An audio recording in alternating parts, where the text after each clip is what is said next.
विदेशी व्यापारी। हर सुबह की तरह बादशाह अकबर का दरबार सजा हुआ था और तभी एक अनजान शख्स दौड़ता हुआ अंदर चला आया। तुम्हारी तारीफ। हुजूर, मेरा नाम जानी ईरानी है और मैं ईरान से यह व्यापार करने आया हूँ, पर मुझे ये नहीं पता था कि आपके देश आके मेरे साथ इतना बड़ा धोखा हो जाएगा। क्या? हमें सारी बात विस्तार से बताओ। जी हुजूर, वो दरअसल ईरानी व्यापारी ने बताया, जब वो अपना भारी सामान ले सरहद पार पहुंचा, तब लाला लालची नाम का एक व्यापारी उससे मिला, जिसके पास कुछ खाली गधे थे। अरे अरे अरे, इतना भारी सामान इतने कड़ी धूप में तुम कैसे ला कर जाओगे? यह काम करो, मेरे गधा पर अपना कुछ सामान रख दो। आपका बड़ा शुक्रान। ईरानी ने अपना सामान गधों पर डाला और राज्य की ओर बढ़ पड़े। कुछ देर बाद जब वो आगरा राज्य पहुँचे, तो ईरानी ने लाला का दोबारा शुक्रिया अदा किया और अपना सामान लौटाने को कहा, परंतु लाला तो एकदम से पलट गया। अरे वाह, कौन सा सामान? यह सामान तो मेरा है। एक तो मैंने तुम्हारी रास्ता दिखाने में मदद की और तुम मेरे सामान पर ही नजर लगाए बैठे हो। दूर! लाला की आवाज सुन वहाँ भीड़ इकट्ठा हो गई, क्योंकि लाला जाना माना इंसान था। तो भीड़ में से एक व्यक्ति ने उनसे पूछा, क्या हुआ लाला, सब ठीक? अब क्या बताऊं? पता नहीं यह कौन व्यक्ति है जो मुझसे मेरा सामान छीनना चाहता है। बुड़बक! अनजान देश में घुसेल भीड़ को देख ईरानी व्यापारी ने मुद्दे को आगे बढ़ाना सही नहीं समझा और वो वहाँ से दौड़कर भाग निकला। तो इस तरह से मेरे 3000 सोने की मोहर का सामान लूट लिया गया। अब आप ही मुझे इंसाफ दिलाओ। ये बात सिर्फ इंसाफ की नहीं, बल्कि मेरे देश के मान सम्मान की भी है। सिपाहियों, अभी के अभी लाला को ले आओ।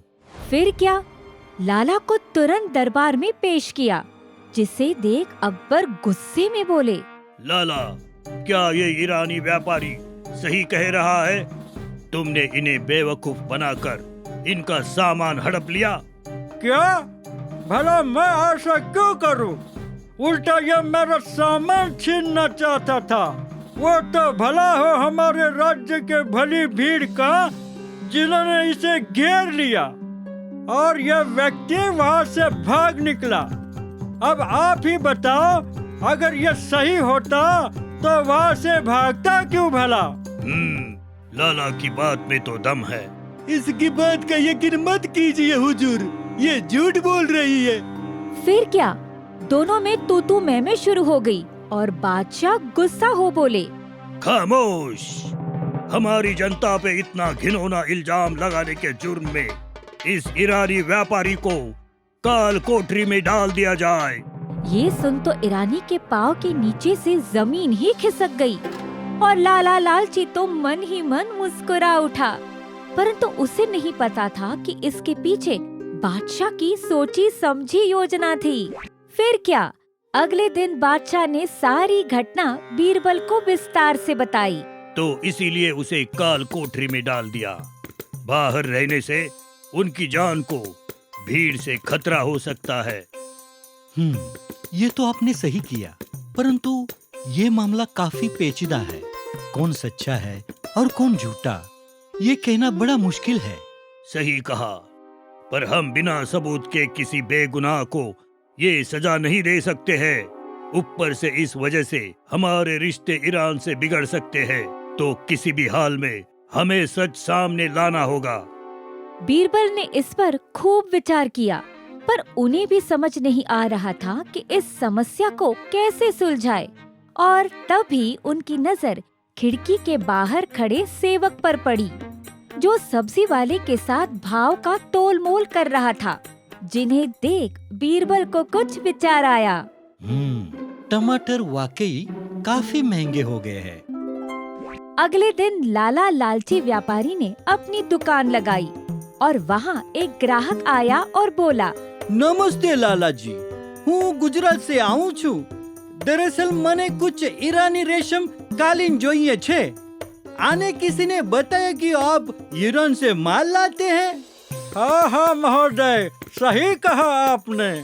अभी कल ही मैंने ईरान से कुछ रेशमी कालीन लाई है, अभी बताता हूँ। लाला ने अपने सेवक से वही माल लाने को कहा जो उसने जानी ईरानी से लूटे थे। उन कालीनों को देखकर ग्राहक बेहद खुश हो गया और बोला, सरस लाला जी, ये तो एकदम मस्त माल छे। हाँ, ये सारी कालीन मुझे चाहिए। सही सही भाव लगा दो। वैसे तो यह बहुत महंगी है, पर आप इतने दूर से आए हैं, इसलिए आपको ये सारी कालीन केवल 3000 सोने की मोहरे के बदले दे दूंगा। શું 3000? बहु महंगी छे। હું તને 500 सोने के मोहरे से ज्यादा एक फुट्टी कौड़ी भी न दे सकूं छे। परवड़ता है तो बोलो, वरना हूँ तो चालो। ये सुन लाला विचार करने लगा। शायद मुझे 500 में बेच देना चाहिए। इसमें उस ईरानी व्यापारी का घाटा, मेरा कुछ नहीं जाता। ठीक है, हमारे राज्य में मेहमान को पूजा जाता है, इसलिए आप इसे 500 में ले लो। चलो लाओ पैसे। ये सुन वो ग्राहक बोला, रुपये तो काल कोठरी में मिलेंगे। क्या मतलब? और तभी उस ग्राहक ने अपनी दाढ़ी मूछ निकाली और वो निकला बीरबल। उसी वक्त वहाँ 2 सैनिक भी आ पहुँचे। बीरबल आए? हाँ मैं तुम्हें ईरानी व्यापारी से लूट और धोखाधड़ी के जुर्म में गिरफ्तार करता हूँ। अरे वाह, क्या सबूत है कि मैंने धोखा दिया है?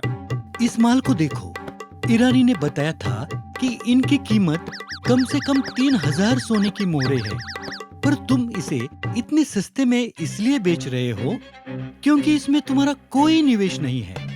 अब अपना जुर्म कबूल कर लो, वरना काल कोठरी जाकर तुम्हारा हिसाब किताब करता हूँ। ये सुन लाला व्यापारी का सर शर्म से झुक गया और उसने अपना जुर्म कबूल कर लिया। ईरानी व्यापारी को बाइज्जत बरी कर उसके सारे कालीन की कीमत चुकाई गई, ताकि वो हमारे देश से अच्छे अनुभव के साथ जाए। और हमने ये सीखा कि ईमानदारी से किया काम ही सफल होता है। असली माँ कौन है? एक बार दरबार में एक महिला मदद की गुहार लगाती आई। बादशाह अकबर, मेरे बच्चे को बचा लो, मेरे बच्चे को बचा लो। एक माँ का दर्द समझकर बादशाह नम्रता से बोले, मोहतरमा, आप अपना परिचय दीजिए और आपके संतान के साथ क्या हुआ है वो विस्तार में बताइए। महिला ने बताया कि उसका नाम शांता है और राज्य में एक आलीशान बंगले और अपार संपत्ति के मालिक सेठ भानु सिंह रहते थे। पहली पत्नी कांता से संतान न होने के कारण सेठ ने शांता से विवाह किया था, जिसके बाद उन्हें एक पुत्र प्राप्त हुआ, जिसे वो लोग प्यार से लड्डू कहते हैं। सहपरिवार कुशल जिंदगी जी रहा था, परंतु एक दिन अचानक किसी बीमारी के कारण सेठ भानु सिंह चल बसे। उसके कुछ दिनों बाद पंचायत से एक कानूनी सलाहकार आया और उसने बताया, नमस्कार देवियों, मैं सेठ भानु सिंह की वसीयत के सिलसिले में आया हूँ। हाँ जी, कहिए। इस वसीयत के अनुसार सेठ भानु सिंह की सारी धन संपत्ति उनके सुपुत्र लड्डू के नाम की जाती है, परंतु क्योंकि अब लड्डू बहुत छोटा है, तब तक सारी जायदाद उसकी माँ को संभालने का अधिकार होगा। तो बताओ, आप में से कौन है लड्डू की माँ? ये सुन दोनों महिलाएं एक साथ बोल पड़ी, मैं हूँ। ये सुन शांता चौंक गई और उसने कहा, ये क्या कह रही हो कांता बहन? लड्डू की असली माँ तो मैं हूँ। बड़ी आई असली माँ वाली, वसीयत देख तुम्हारी आंखें घूम गई है। चुपचाप मेरा बेटा मुझे सौंपो, अपना बोरिया बिस्तर बांधो और निकलो यहाँ से। फिर क्या, कांता ने शांता से लड्डू को छीना और उस बेचारी को घर से धक्के मारकर निकाल दिया, जिसके बाद वो तुरंत महल चली आई। तो ये सब हुआ मेरे साथ महाराज, अब आप ही मुझे न्याय दिलाइए। हमें तुमसे हमदर्दी है, परंतु हम यूं ही किसी कहानी पर यकीन नहीं कर सकते, इसलिए कांता और लड्डू को इसी वक्त पेश किया जाए। कुछ देर बाद कांता लड्डू के साथ महल पहुंची और बोली, पता नहीं ये शांता ऐसे क्यों कह रही है महाराज, पहले ही इसके कारण मैं बहुत दुख सह चुकी हूँ। इसकी खूबसूरती देख मेरे पति ने इससे शादी कर ली थी, जिसके बावजूद मैंने इसे स्वीकारा और बड़ी बहन की तरह प्यार दिया, परंतु आज ये मेरे बेटे का हक मुझसे छीनना चाहती है। इसकी कहानी पर मत जाना महाराज, इसकी तो आदत है सहानुभूति पाकर लोगों को ठगना। ये बातें सुन तो दरबार में बैठे सारे लोग दुविधा में आ गए।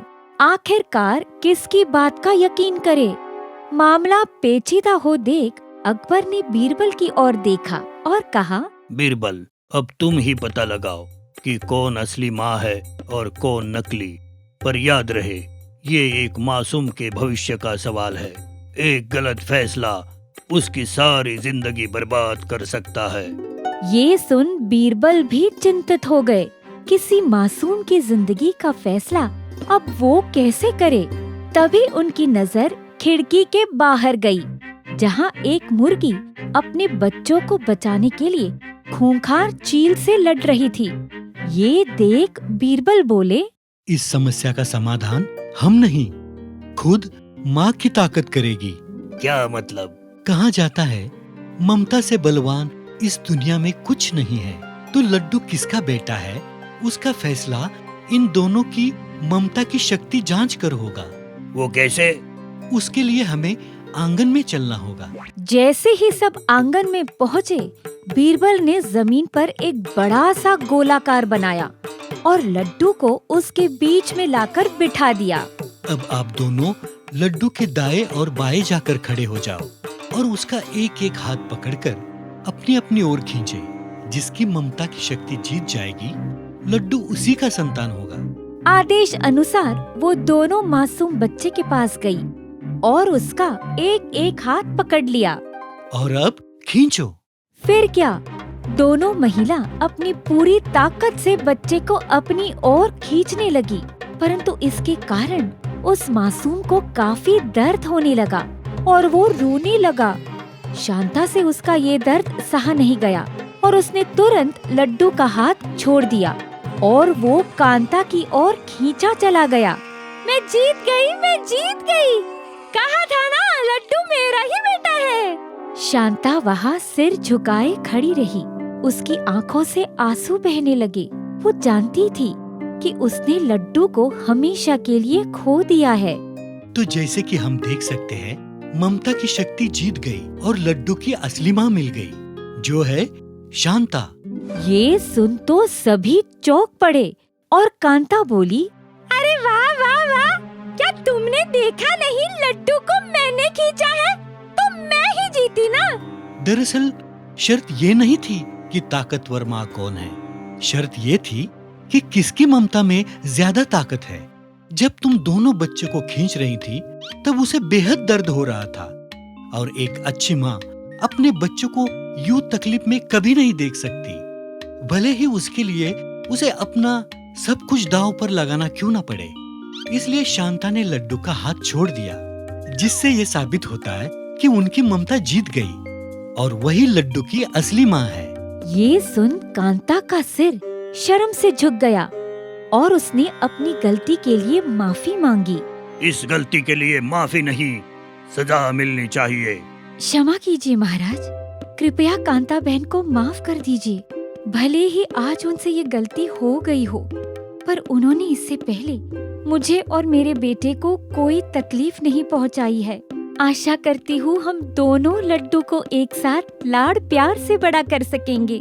ये सुन कांता रो पड़ी और उसने वादा किया वो सब एक साथ खुशहाली से रहेंगे। और हमने ये सीखा कि ममता से बड़ी ताकत इस दुनिया में और कोई नहीं है। ज्ञानी बाबा। एक समय की बात है, हिमालय की ठंडी चोटी पर सोनापति नाम के एक व्यक्ति ने कड़ी तपस्या के बाद अपार ज्ञान हासिल किया। अब मैं विश्व का सबसे ज्ञानी पुरुष बन चुका हूँ। देखता हूँ अब मुझे कौन हरा सकता है। हा हा हा हा हा हा। फिर क्या, सोनापति देश के हर राज्य जाता और वहाँ के सबसे अक्लमंद इंसान को उसके सवालों का उत्तर देने की चुनौती देता, परंतु वो सवाल इतने कठिन होते कि कोई उन्हें सुलझा नहीं पाता। जिसके बदले सोनापति वहाँ के राजा से एक सोने का कड़ा देने को कहता। ऐसा कर उसके पास कई कड़े इकट्ठे हो गए और अब बस एक राज्य चुनौती के लिए बचा था, बादशाह अकबर का राज्य। बादशाह अकबर, मैं आ रहा हूँ। हा हा हा हा हा हा। फिर क्या, कुछ दिनों बाद सोनापति उर्फ ज्ञानी बाबा दरबार आ पहुँचे। सारे लोग उसे देखकर हैरान हो गए कि उसके दोनों हाथ सोने के कड़ों से भरे हुए हैं। आपकी तारीफ। तारीफ तो आप मेरी तब करोगे जब मैं आपको चुनौती में हराऊंगा। हा हा हा हा हा हा। कैसी चुनौती? ज्यादा कुछ नहीं, आपके राज्य के सबसे होशियार मंत्री को मेरे कुछ सवालों का जवाब देना होगा। ये सुन दरबारी और बादशाह अकबर हंस पड़े। ऐसी चुनौतियाँ तो हमें अक्सर मिलती रहती है। आप में ऐसा क्या खास है? यही तो बात है, आपका मुकाबला आज तक पुरुषों से हुआ है, मेरे जैसे महापुरुष से नहीं। मेरा ज्ञान केवल किताबी नहीं बल्कि कड़ी तपस्या से हासिल किया हुआ है। ये सुन तो सारे चौंक गए और अकबर बोले, हम आपका सम्मान करते हैं, पर अगर आप चुनौती हार गए तो? अच्छा मजाक कर लेते हो। ये सोने के कड़े मेरी हार की नहीं, जीत की निशानियां हैं। खैर, अगर मैं हार गया तो सारे कड़े तुम्हें सौंप दूंगा, पर अगर तुम हारे तो तुम्हें 1 साल तक मेरी गुलामी करनी होगी। ये सुन तो जैसे सबके होश ही उड़ गए। आखिर बादशाह अकबर किसी की गुलामी करते हुए कैसे लगेंगे? तो कहो, मंजूर है चुनौती? बादशाह ने तुरंत कहा, बिल्कुल मंजूर है, बीरबल को पेश किया जाए। फिर क्या, कुछ ही देर में बीरबल आधी निद्रा के अवस्था में वहाँ पधारे। कहिए महाराज, क्या समस्या है? ये महापुरुष ही समस्या है। क्या मतलब? मेरा मतलब, इनकी चुनौती एक समस्या है। तुम्हें इनके कुछ सवालों का जवाब देना होगा, और अगर तुम हार गए तो तुम्हें मेरे साथ इनकी गुलामी करने आना होगा। ये सुन तो बीरबल चौंक गए। पर आप मुझे क्यों तोड़ रहे हो? क्योंकि यहाँ के तुम ही सिकंदर हो। चलो, चुनौती शुरू की जाए। महापुरुष ने प्रश्न करना शुरू किया और बोले, मेरा पहला प्रश्न, एक कड़े के लिए ये रहा तुम्हारे सामने। आम तौर पर हमारा दिमाग हमारे सिर में होता है, लेकिन कब वो छोड़ देता है? ये तो आसान है, हमारा दिमाग हमें मृत्यु के बाद छोड़ देता है। ये सुन सोनापति चौंक गया। बहुत खूब, ये रहा तुम्हारा एक कड़ा। अगला प्रश्न 10 कड़ों के लिए है। गौर से सुनना, शर्म कब आपकी आंखों को छोड़ देती है? ये सुन बीरबल सोच में पड़ गए। ये सवाल तो कठिन है, कोई जीवन रेखा है? हाँ, आप किसी एक मित्र से ये सवाल कर सकते हैं, लेकिन बस एक ही बार मौका मिलेगा, तो सोच समझकर जीवन रेखा का इस्तेमाल करना। बीरबल ने मंत्रिमंडली की ओर देखा तो वो सब शर्म से अपनी आंखें चुराने लगे, जिन्हें देख वो हंस पड़े और बोले, ये सब तो ऐसे नजर चुरा रहे हैं जैसे कोई गलत काम किया हो। रुको, यही तो जवाब है। शर्म हमारी आंखें तब छोड़ देती है जब आप कुछ गलत करते हैं। ये सुन सोनापति की आंखें फट गई। उसने उदास मन से अपने 10 कड़े निकालकर बीरबल को सौंप दिए। अगला प्रश्न है मेरे आधे कड़े के लिए। साहस किसी व्यक्ति को कब छोड़ देता है? जब हमें किसी चीज से डर लगता है। सब ताली बजाने लगे और महापुरुष ने अपने आधे कड़े आधे मन के साथ उतारकर बीरबल को दे दिए। अब आखिरी प्रश्न है मेरे सारे कड़ों के लिए, पर मैं तुम्हें एक मौका देता हूँ।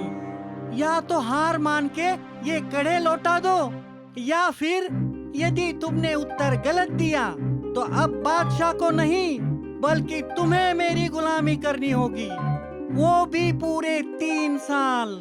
कहो मंजूर है? बीरबल, सोना लौटा दो, ये अच्छा मौका है। हाँ बीरबल, लौटा दो। बीरबल ने इस पर विचार किया और बोले, नहीं, मैं उत्तर दूंगा, आप सवाल करो। ठीक है, तो अंतिम प्रश्न बीरबल के गुलामी से बचने के लिए ये रहा आप सबके सामने। शक्ति हमारे शरीर को कब छोड़ जाती है? बीरबल ने इस पर विचार किया, पर उन्हें इसका उत्तर समझ नहीं आ रहा था, और तो उनके पास जीवन रेखा भी नहीं बची थी। उन्हें लगा कि अब तो उनके अगले 3 साल सोनापति की सेवा में बीत जाएंगे।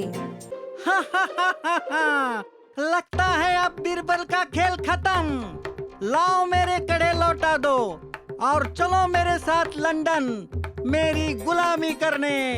फिर क्या, बीरबल ने कड़ा लौटाना चाहा, तब एक कड़ा उनके हाथ से गिरकर सोनापति के पास गया, जो उसे झुककर उठाने लगे।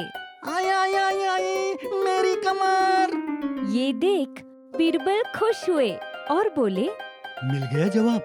शक्ति हमें बुढ़ापे में छोड़ जाती है जब हम अपना काम नहीं कर पाते हैं। ये सुन सोनापति चौंक गए और चुपचाप अपनी हार मान वहाँ से लौट गए। सारे मंत्रिमंडल ताली बजाने लगे और अकबर बोले, वाह बीरबल, इनाम के तौर पर तुम ये सारे कड़े रख सकते हो और तुम्हें 1 हफ्ते के लिए हमारी गुलामी से छुट्टी। ये सुन सारे लोग जलन से हंस पड़े और हमने ये सीखा कि हमें कभी भी अपने ज्ञान का घमंड नहीं करना चाहिए। बीरबल और क्रोधित बैल। संगीत प्रतियोगिता। एक सुहानी दोपहर बादशाह अकबर के चेहरे पर मायूसी छाई हुई थी। वजह थी उनके चहीते कलाकार तानसेन का 1 महीने की छुट्टी पर जाना। जब से तानसेन गए हैं, हमारे मन की तारे सिर्फ उदासी भरी धुन बजा रही है। उनके संगीत और धुनों के बिना इस महल से मानो मनोरंजन ही खत्म हो गया हो। माफ करना बादशाह महान, पर जब तक तानसेन लौट नहीं जाते, क्यों न हम किसी और को मनोरंजन के लिए रख ले? सुझाव तो बढ़िया है, पर जैसे बीरबल की चतुराई को मात दिया नहीं जा सकता, ठीक वैसे ही तानसेन के गीत को पछाड़ा नहीं जा सकता। अरे उनके गाने से तो वर्षा हो जाती है, और तो और गुस्सैल बैल भी गाय की तरह शांत हो जाता है। बस यही तो इस समस्या का समाधान है। क्या मतलब?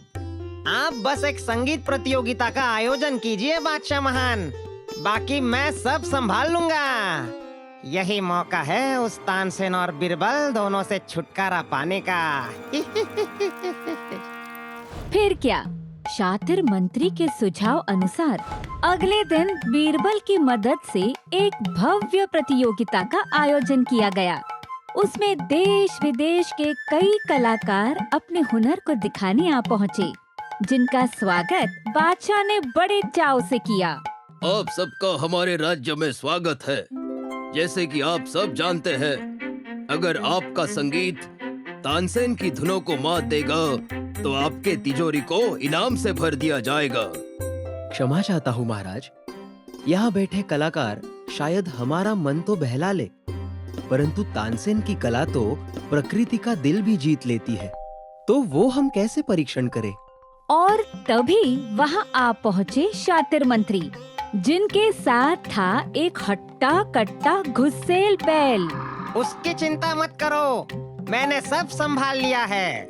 ये क्या मंत्री जी, इस बैल को कहाँ से ले आए और क्यों? ये कोई साधारण बैल नहीं बादशाह महान, ये है तानसेन के तबेले से लाया हुआ बैल, जो अपने मालिक की आवाज को बखूबी पहचानता है। तो जो कोई संगीतकार इसे शांत कर पाएगा वो इस प्रतियोगिता को जीत जाएगा। अरे बाप रे, ये बैल तो बहुत खतरनाक है, मुझे कुछ करना होगा वरना बहुत बड़ी गड़बड़ हो जाएगी। ये कहकर बीरबल वहाँ से खिसक लिए और बादशाह अकबर ने प्रतियोगिता शुरू करने की इजाजत दे दी। प्रतियोगिता शुरू की जाए। फिर क्या, पहला प्रतियोगी बड़े हौसले के साथ उस बैल के सामने आया और उसने अपना गाना शुरू किया। दुनिया बनाने वाले का तेरे मन में समा। अयो अब मेरा कमाल देखो जी, एक चतुर नार करके सिंगार, मेरे मन के द्वार ये घुसत जात, हम मरत जात। अरे भाई मर गया रे, अयो। फिर क्या, एक एक कर वहाँ काफी संगीतकारों ने उस बैल के आगे बीन बजाई, परंतु वो शांत होने की बजाय और क्रोधित हो पगला सा गया और उसने पूरे दरबार में हाहाकार मचा दिया। बचाओ, बचाओ, बचाओ, बचाओ, बचाओ, बचाओ। अरे अरे अरे, ये तो बहुत बड़ी गड़बड़ हो गई। अब बिना तानसेन के इस बैल को शांत कैसे करे? और तभी वहाँ बीरबल एक बोरी ले आ पहुँचे। अरे नहीं, मुझे जल्दी कुछ करना होगा। वो बैल बादशाह पर हमला करने ही वाला था, तभी बीरबल ने उस बोरी को बैल के सामने फेंका, जिससे निकला ढेर सारा घास, जो देख वो बैल तुरंत रुक गया। उसने उस घास को सूंघा और चाव से उसे खाने लगा। फिर बीरबल ने अपनी जेब से एक बांसुरी निकाली और वही संगीत की धुन बजाई, जिसे तानसेन हमेशा अपने पशुओं के सामने बजाता था। उस बांसुरी की मधुर धुन सुन उस बैल का गुस्सा धीरे धीरे शांत हो गया और उसे नींद आने लगी, जिसके बाद वो किसी मासूम बच्चे की तरह सो गया। ये देख बीरबल और बाकी सभी ने राहत की सांस ली। वाह बीरबल, तुमने न केवल इस जानवर को शांत किया है, बल्कि उसके दिल की बात भी समझ ली है। शुक्रिया महाराज, मुझे तानसेन ने बताया था कि सबसे सुंदर संगीत केवल अच्छे शब्द और राग से नहीं बनता, बल्कि उससे उत्पन्न होने वाली भावनाओं से बनता है।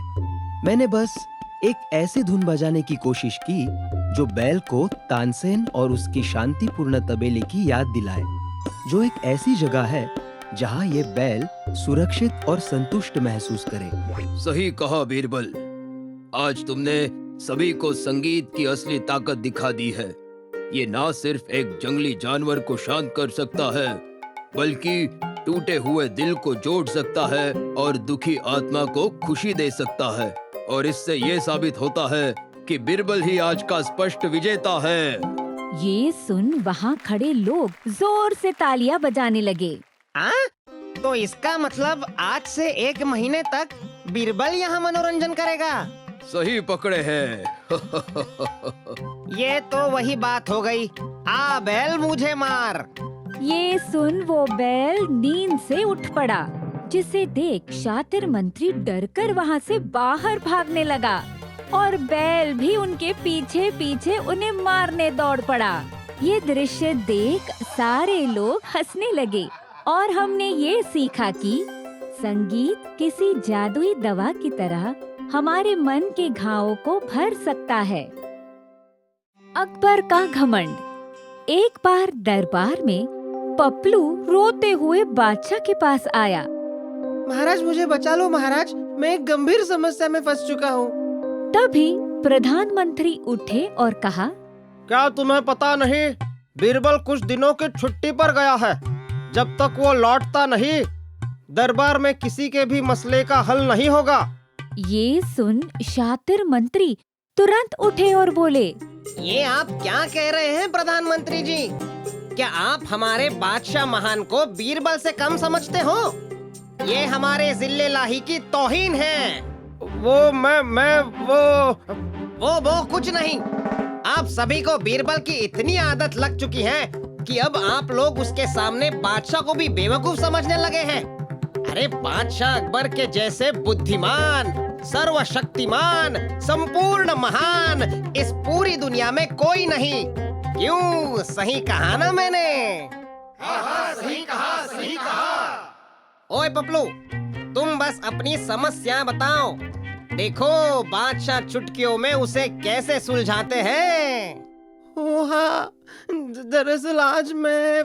पपलू ने सबको बताया।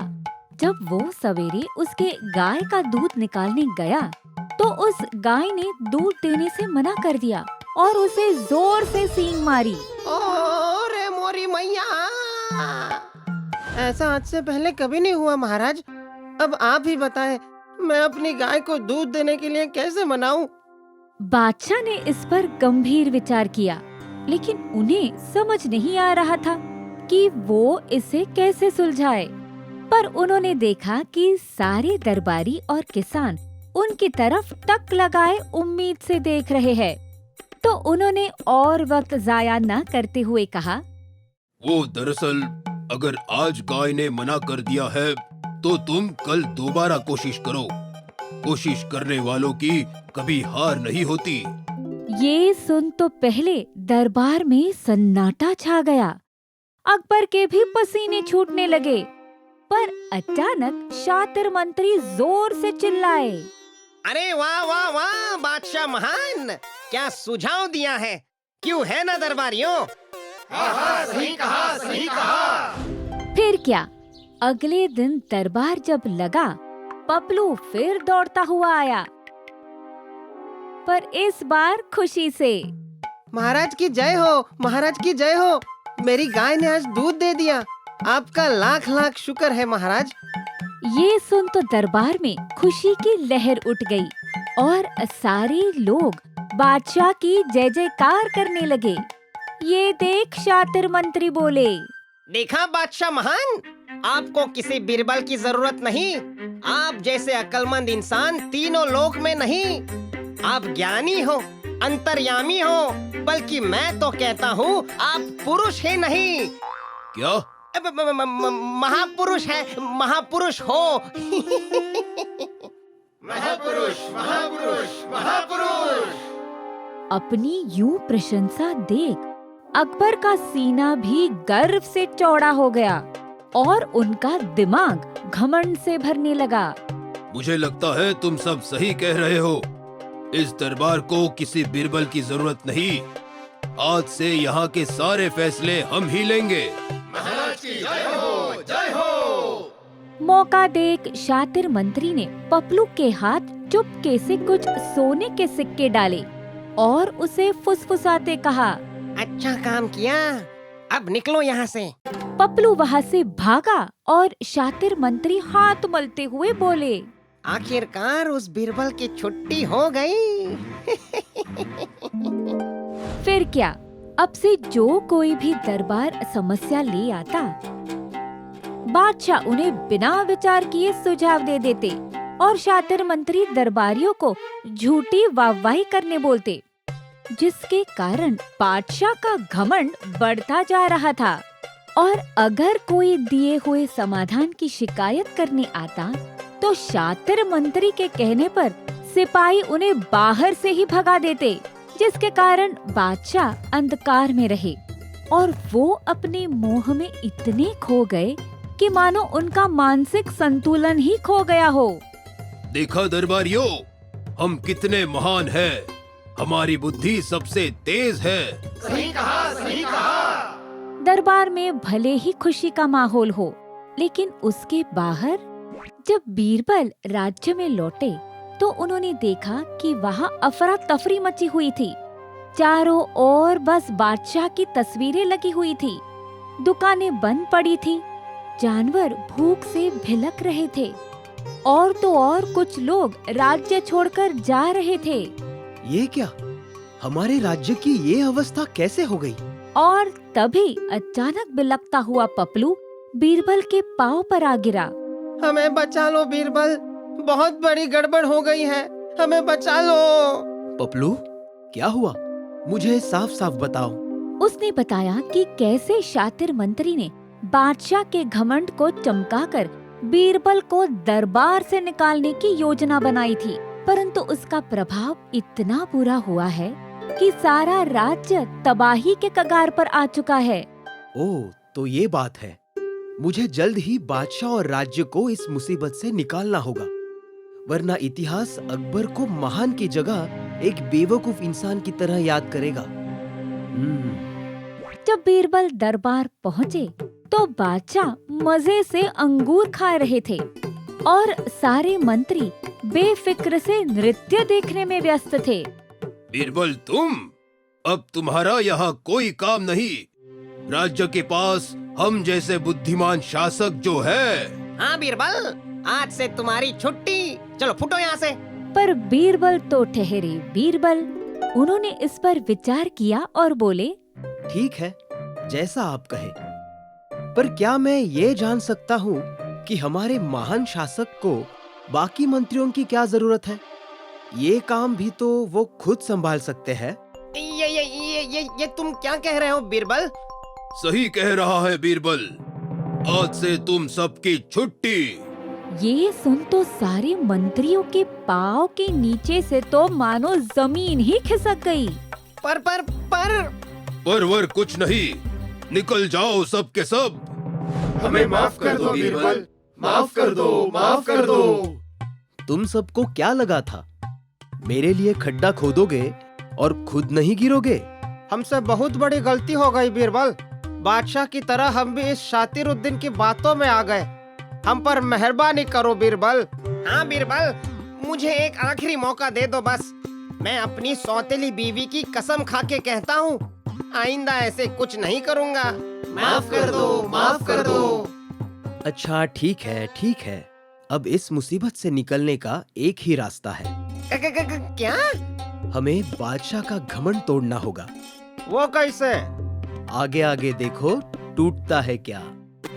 अगली सुबह जब बादशाह हमेशा की तरह नदी किनारे टहलने पहुँचे तो उन्होंने देखा कि कुछ लोग उनके दिए गए सुझाव अनुसार नदी पर पुल बांध रहे थे और उनके पास खड़े थे मंत्रिमंडल जो आपस में बहस कर रहे थे। नहीं टिकेगा, टिकेगा, नहीं टिकेगा। ये क्या टिकेगा नहीं टिकेगा लगा रखा है? ये पुल जिल्ले लाही। मुझे लगता है ये नया पुल एक पल भी नहीं टिक पाएगा। मुझे बादशाह पर भरोसा है, ये पुल सदियों तक यूं ही टिका रहेगा। अगर तुम्हें झूठ लगता है तो बादशाह खुद अपने पाक कदम इस पुल पर रखकर उसकी मजबूती की मिसाल देंगे। बादशाह महान, बता दो इन सबको, आप कभी गलत नहीं हो सकते। हाँ, क्यों नहीं, हम अभी सबको गलत साबित करते हैं। फिर क्या, बादशाह बड़े आत्मविश्वास के साथ उस पुल पर चढ़े और वहाँ जाकर खड़े हो गए। देखो, हम कभी गलत हो ही नहीं सकते, इसलिए तो कहते हैं हम सारे काम अब अकेले कर लेंगे। और तभी वो पुल अचानक हिलने लगा। फिर वो बीच से टूटा, जिसके कारण बादशाह तेज बहाव वाली नदी में गिर गए। अरे ये बहाव तो बहुत तेज है, हम तैर भी नहीं पा रहे। और तभी वह बीरबल एक नाव पर आ गए। महाराज, जल्दी से अपना हाथ दे दीजिए। पर घमंड में चूर अकबर ने इसे अपनी तौहीन समझी। क्या? हमें किसी के सहारे की जरूरत नहीं, हम तैर सकते हैं। बादशाह ने तैरने की खूब कोशिश की, परंतु बहाव बहुत तेज था। फिर उन्होंने देखा कि नदी का अंत नजदीक आ रहा है और उसके उस पार था ऊंचा झरना। जिससे गिरकर कोई बच नहीं सकता था। अपना आखिरी समय इतने पास देख बादशाह का घमंड चूर हो गया। जल्दी महाराज, हाथ दीजिए। बादशाह ने होश संभाला और अपना हाथ आगे किया, परंतु फिर एक तेज बहाव उन्हें आगे बहा गया। बचाओ बचाओ! ओ नहीं, ये तो गड़बड़ हो गई। बादशाह बस झरने से नीचे गिरने ही वाले थे, तभी बीरबल ने आसपास देखा तो उन्हें एक रस्सी दिखाई दी। उन्होंने उस रस्सी को तुरंत उठाकर जोर से घुमाया और बादशाह की ओर फेंका, परंतु बहुत देर हो चुकी थी।